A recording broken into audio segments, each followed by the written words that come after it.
الحمدللہ رب العالمین وبہ استعین واشہد ان لا الہ الا اللہ وحدہ لا شریک لہ واشہد ان محمدا عبدہ ورسولہ اما بعد.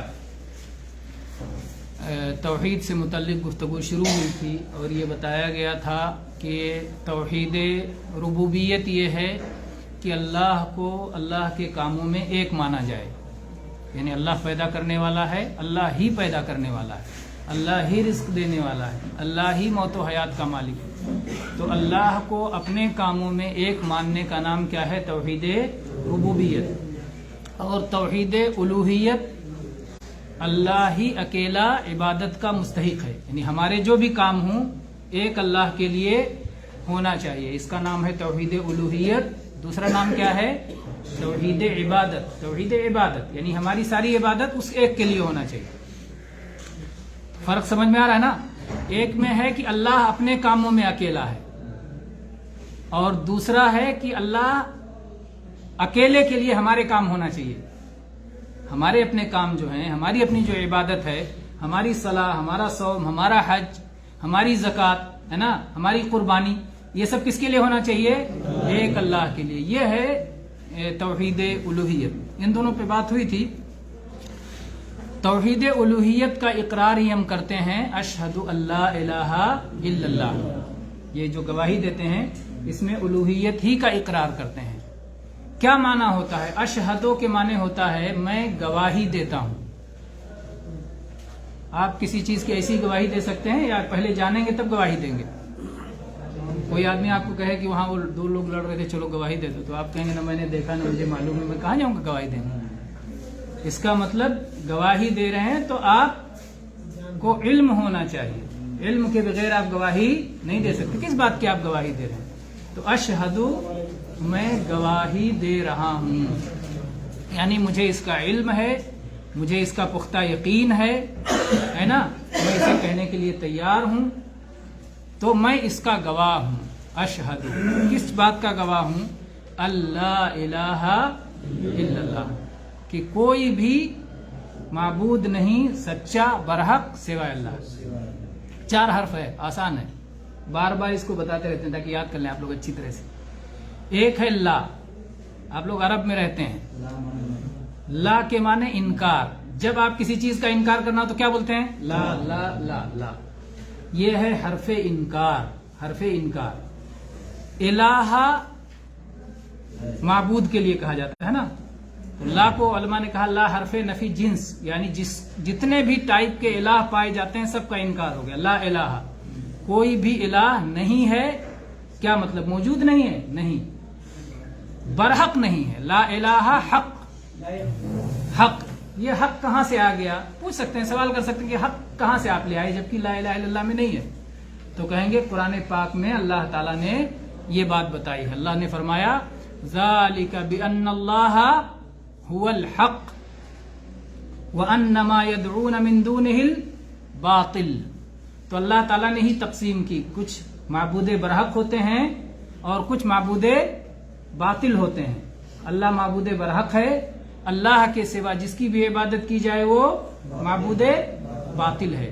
تو ہم جب کہتے ہیں لا الہ تو اس کا مطلب میں انکار کرتا ہوں کہ کوئی عبادت کے لائق ہو. لا حرف انکار. میں انکار کرتا ہوں الہ برحق ہونے کی. کوئی بھی برحق معبود نہیں ہے.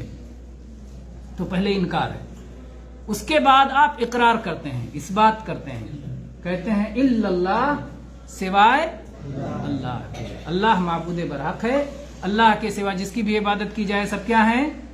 باطل ہیں، جھوٹے معبود ہیں، عبادت کے مستحق نہیں ہیں.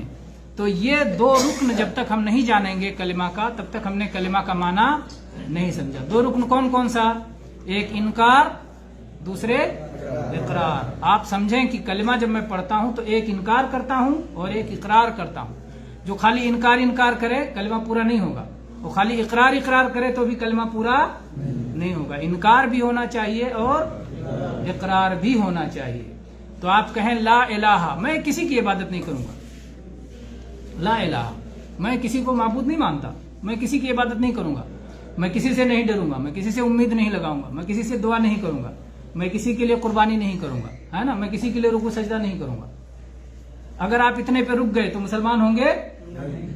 مسلمان کب ہوں گے؟ جب آپ کہیں گے الا اللہ، سوائے اللہ کے میں اللہ ہی کی عبادت کروں گا، میں اللہ ہی کے لیے سر جھکاؤں گا، میں اللہ ہی کے لیے ذبح و قربانی کروں گا، میں اللہ ہی کے لیے جو ہے ساری عبادتیں، خوف، استغاثہ، استعانت جو بھی ہیں سب اللہ ہی کے لیے ہوگی. تو جب یہ دونوں کو جمع کر لیتے ہیں تب جا کے لا الہ الا اللہ کلمہ کا معنی صحیح طور پر پورا ہوتا ہے. اس کو بار بار سمجھیں کیونکہ یہ بہت اہم ہے. اس کلمے کا کیا نام ہے؟ کلمۃ التوحید، اللہ کو ایک ماننے کا. کس مسئلے میں ایک ماننے کا؟ مستحق عبادت ہونے میں ایک ماننا. بعض لوگ جو یہ کہہ جاتے ہیں کہ اللہ کے علاوہ کوئی موجود نہیں، ایسا ہے؟ اللہ کے علاوہ موجود تو ہیں، زمین موجود ہے، آسمان موجود ہے، فرشتے موجود ہیں، جنات موجود ہیں، انسان موجود ہیں، ہے نا. اللہ کے سوا موجود ہیں چیزیں، لیکن وہ اللہ کے سوا ہیں، وہ اللہ نہیں ہیں. اللہ الگ ہے اور اللہ کے ما سوا الگ ہیں، اور اللہ عبادت کا مستحق ہے اور باقی سب اللہ کی مخلوق ہیں، وہ عبادت کے مستحق نہیں ہیں. تو یہی اس کا بہت سارا نام ہے، کلمۃ التقوی، العروۃ الوثقی. اور اسی کلمے کی بنیاد پر انسان کی خوش نصیبی یا بد نصیبی طے ہونے والی ہے. جو لوگ یہ کلمہ پر ایمان لائیں گے خوش نصیب قرار پائیں گے، جنت میں جائیں گے، اور جو لوگ اس کلمہ کو چھوڑ دیں گے بد نصیب قرار پائیں گے، جہنم میں جائیں گے. سارے نبیوں کی یہی دعوت تھی، دنیا میں، قبر میں، قیامت میں، ہر جگہ اس کلمے کو سمجھنا اور اس کے حقوق پر قائم رہنا ایک مسلمان کے لیے ضروری ہے. اور اللہ تعالی کا بندوں پر جو حق ہے، سب سے اہم حق یہی ہے. وہ حدیث یاد ہیں؟ کون سے صحابی کی حدیث ہے جنہوں نے کہا تھا کہ اللہ کے نبی صلی اللہ علیہ وسلم کی سواری پہ میں پیچھے بیٹھا ہوا تھا، تو اللہ کے نبی صلی اللہ علیہ وسلم نے فرمایا یا معاذ اتدری حق اللہ علی العباد و حق العباد علی اللہ. کون سے صحابی تھے؟ معاذ رضی اللہ عنہ. کہتے ہیں کہ اللہ کے نبی نے پوچھا کہ تمہیں معلوم ہے کہ اللہ کا حق بندوں پر کیا ہے اور بندوں کا حق اللہ پر کیا ہے؟ تو ہم نے ادب و احترام کے ساتھ جواب دیا اللہ و رسولہ عالم، اللہ اور اس کے رسول بہتر جانتے ہیں. اور پھر آپ صلی اللہ علیہ وسلم نے فرمایا کہ بندوں کا حق، پہلے اللہ کا حق، اللہ کا حق بندوں کے اوپر یہ ہے کہ بندے صرف اللہ کی عبادت کریں اور اس کے ساتھ کچھ بھی شرک نہ کریں. اور بندوں کا حق اللہ کے اوپر یہ ہے کہ اگر بندے ایسا کریں، یعنی توحید پہ قائم رہیں، شرک کو چھوڑ دیں، اگر بندے ایسا کریں تو اللہ انہیں عذاب نہ دے. تو یہ بندوں کا حق اللہ کے اوپر بنتا ہے جو اللہ نے اپنے فضل و کرم سے اپنے اوپر حق بنایا ہے. ورنہ کسی کا اللہ کے اوپر کیا حق ہے؟ کوئی حق نہیں ہے. لیکن یہ اللہ کا فضل و کرم ہے کہ اللہ نے اپنا حق بنا لیا ہے کہ میں تمہارا یہ حق تمہیں ضرور دوں گا. اگر تم توحید پہ قائم رہے، اگر تم نے شرک کو چھوڑا، صرف ایک اللہ ہی کی عبادت پہ استقامت اختیار کی، تو اللہ تعالی عذاب نہیں دینے والا ہے. اور یہ سب سے پہلا فریضہ بھی ہے اور سب سے آخری فریضہ بھی ہے. مسلمان بننا ہو، اسلام میں داخل ہونا ہو، کیا پڑھ کے داخل ہوں گے؟ اشہد ان لا الہ الا اللہ. اور جو شخص مرتے مرتے یہ کلمہ پڑھ کے مرا، من کان آخر کلامہ لا الہ الا اللہ دخل الجنہ، جو دنیا سے جاتے ہوئے لا الہ الا اللہ کا اقرار کرتے ہوئے گیا وہ جنت میں جائے گا. اور اسلام میں داخل ہونے کے لیے اور دنیا سے نکلنے کے لیے آخری چیز، اسلام میں داخل ہونے کی پہلی چیز، دنیا سے نکلتے ہوئے آخری چیز یہی ہونی چاہیے. اس کے کچھ شروط ہیں اور کچھ نواقض ہیں، ان کو بھی سمجھنا اہم ہے. شروط اور نواقض ہیں، ان کو بھی سمجھنا اہم ہے، لیکن انشاءاللہ ہم اس پر بعد میں آئیں گے، اس پہ بعد میں آئیں گے اگلے دروس میں، تاکہ ہم دھیرے دھیرے اس کو سمجھیں. لیکن اتنی بات آپ کو بتا دیں کہ وہب ابن منبہ رحمہ اللہ سے کسی نے جا کے کہا کیا لا الہ الا اللہ جنت کی چابی نہیں ہے؟